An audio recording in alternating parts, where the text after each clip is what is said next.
The materials used are this check fabric. Luckily for me, I have just enough for this tutorial. Scissors, tape roll, pins, obviously your thread and zip. I made a shirt with this fabric, so I'll be using the leftover to make this tennis skirt. The length of the fabric is 14 inches. To get how long your fabric should be, you should multiply your waist measurement by 3. I actually do not have enough material for this, so I'm going to multiply mine by 2, which is around 58. I'll be using the remaining fabric for my band. Before I start pleating, I'm going to measure 1/1/4 by the edge of the fabric. This will serve as my half an inch zip allowance and just a space before the pleating. I will be making use of a fork. Just make sure the pleatings are of the same size. If you don't know how to use this method, just watch the way I'm doing it. I'm going to plait it on the 1/1/4 inch, then I'm going to use my pin to hold it in place. Because I do not have enough fabric to make a full pleating, I'm going to leave 1/4 inch allowance between my pleats.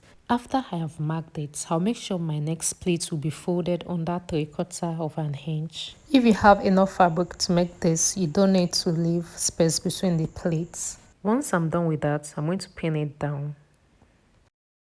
I'm going to repeat this process until I get the length of my waist.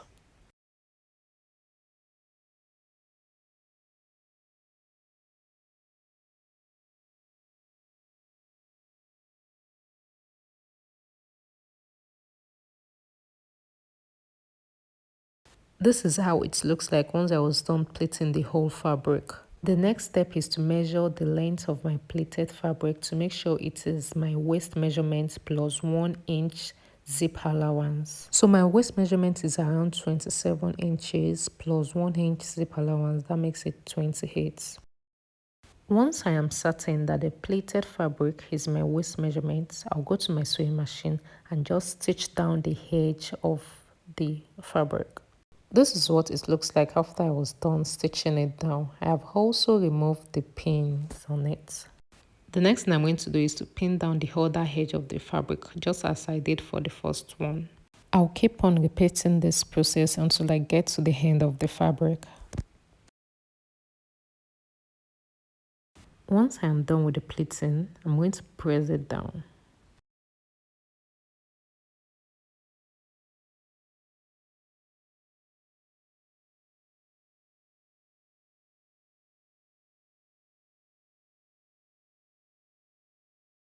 Guys, you can see that it looks so much better after I'm done ironing it.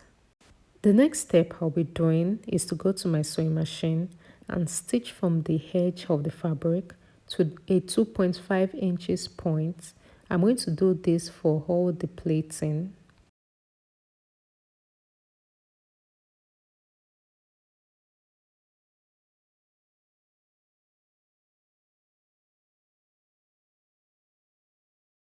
Once I'm done stitching everything, this is how it looks like.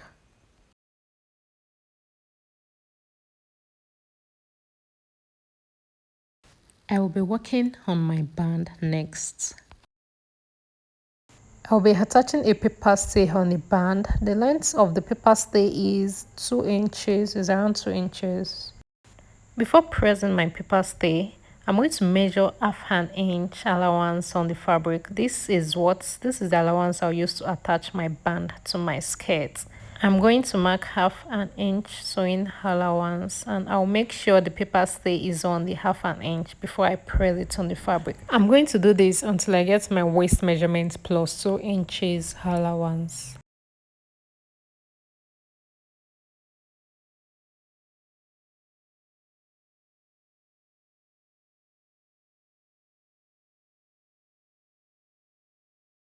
Once I am done pressing my paper stay on my fabric, on the paper stay itself, I'm going to measure 1/1/4. Then I'll use the metal part of my tape roll to make a mark. I'm going to repeat the same process just a few inches away. After that, I'm going to press the folded part with my iron. I'm going to continue this process until I get to the end of my waistband.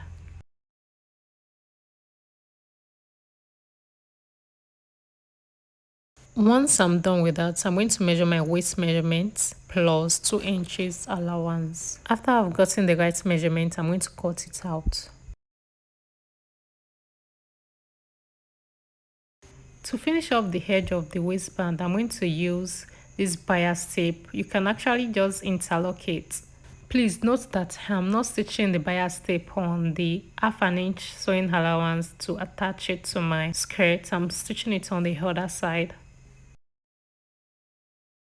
Once I'm done stitching the bias tape, I'll be attaching my waistband to my skirt. Before attaching it, I'm going to leave like 1 inch allowance on the band before attaching it to my skirt. After that, I'll go to my sewing machine to stitch it up. This is what it looks like once I was done stitching them together. Guys, it was after I finished making this skirt I realized I attached my band on the wrong side.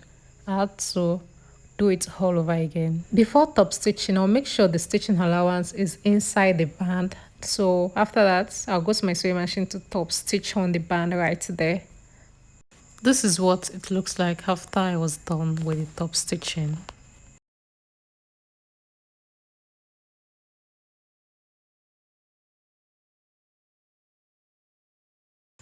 After top stitching, I'm going to fold the skirt together, then I'm going to sew by 1/2 inch.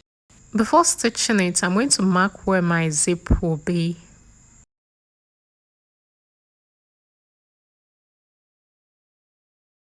Once I'm done joining the sides together, I'm going to open the seams. I'm going to press it.